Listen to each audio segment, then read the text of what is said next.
Hello बच्चों, आइए प्रश्न को देखते हैं। तो प्रश्न में दिया है, एक डैनियल सेल को आप किस प्रकार प्रदर्शित करेंगे? इस सेलों में होने वाली अर्ध सेल अभिक्रियाओं तथा पूर्ण सेल अभिक्रियाओं को लिखिए। आइए मुख्य अवधारणा की चर्चा करते हैं। मुख्य अवधारणा। तो प्रश्न में क्या दिया, एक डैनियल सेल को आप किस प्रकार प्रदर्शित करेंगे? तो डैनियल सेल क्या होता है? डैनियल सेल एक गैल्वेनिक सेल का उदाहरण है। तो गैल्वेनिक सेल क्या होता है? उसमें रासायनिक ऊर्जा को, तो गैल्वेनिक सेल में क्या होता है? रासायनिक ऊर्जा को विद्युत ऊर्जा में बदल देता है। तो गैल्वेनिक सेल क्या करता है? रासायनिक ऊर्जा को विद्युत ऊर्जा में बदल देता है। और गैल्वेनिक सेल का ही उदाहरण है डैनियल सेल। तो डैनियल सेल को किस प्रकार प्रदर्शित करेंगे? तो यहाँ पे कोई दो पात्र दिए होते हैं। ये हमारा दो पात्र होता है और इन पात्रों में विलयन होते हैं। तो एक होता है हमारा ZnSO4 का विलयन यानी कि जिंक सल्फेट, और दूसरा होता है CuSO4 का विलयन जो कि कॉपर सल्फेट। और इसमें इलेक्ट्रोड लगे होते हैं। एक इलेक्ट्रोड जिंक सल्फेट में डुबाया गया है और दूसरा इलेक्ट्रोड कॉपर सल्फेट में, और इन दोनों को एक वोल्ट मीटर से जोड़ देते हैं। इन दोनों को एक वोल्ट मीटर से जोड़ देते हैं और इनको एक लवण ब्रिज के द्वारा जोड़ा जाता है, जिसमें क्या होता है? पोटेशियम क्लोराइड विलयन भरी होती है यानी कि KCl। तो ये हमारा क्या है? लवण सेतु यानी कि ब्रिज। और यह जो इलेक्ट्रोड होता है यह जिंक का होता है यानी कि Zn, और यह इलेक्ट्रोड कॉपर का होता है यानी कि Cu। और यहाँ क्या होता है? यह ऋण आवेशित होता है और यह धन।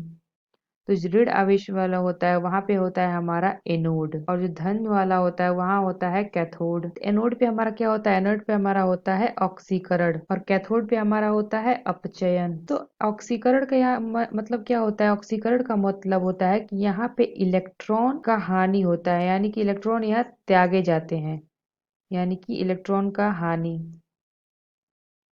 और कैथोड पे क्या होता है? इलेक्ट्रॉन ग्रहण किए जाते हैं यानी कि हम कह सकते हैं कि इलेक्ट्रॉन का लाभ होता है यहाँ पे। तो ये हमारा क्या है? ये हमारा डैनियल सेल है। Daniell cell. तो प्रश्न में हमें क्या पूछा है कि इन सेलों में होने वाले अर्ध सेल अभिक्रियाओं तथा पूर्ण सेल अभिक्रियाओं को लिखिए।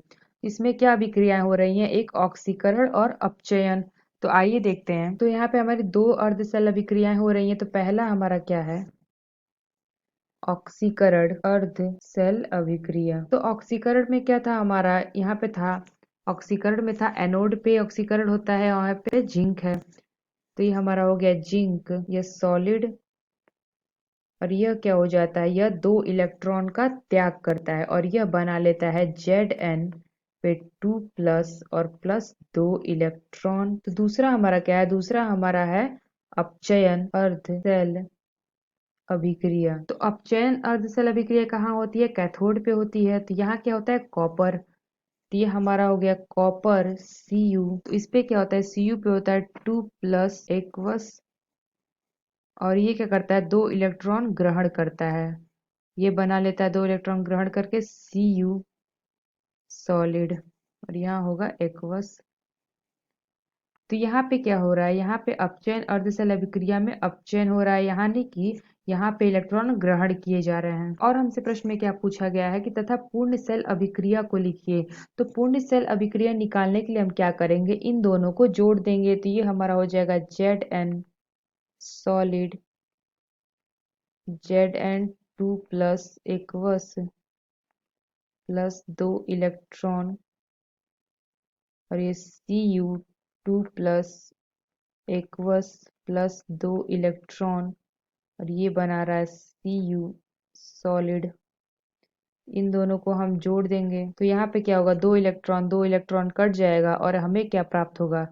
Zn सॉलिड प्लस Cu पे 2+ एक्वस, और यहाँ पे प्राप्त होगा इधर की साइड Cu यानी कि copper solid plus Zn zinc 2+ aqueous. तो ये हमारी क्या हो गई? ये हमारी हो गई पूर्ण सेल अभिक्रिया। पूर्ण सेल अभिक्रिया। तो ये आ गया हमारा पूर्ण सेल अभिक्रिया। तो आशा करते हैं आपको समझ में आया होगा। धन्यवाद।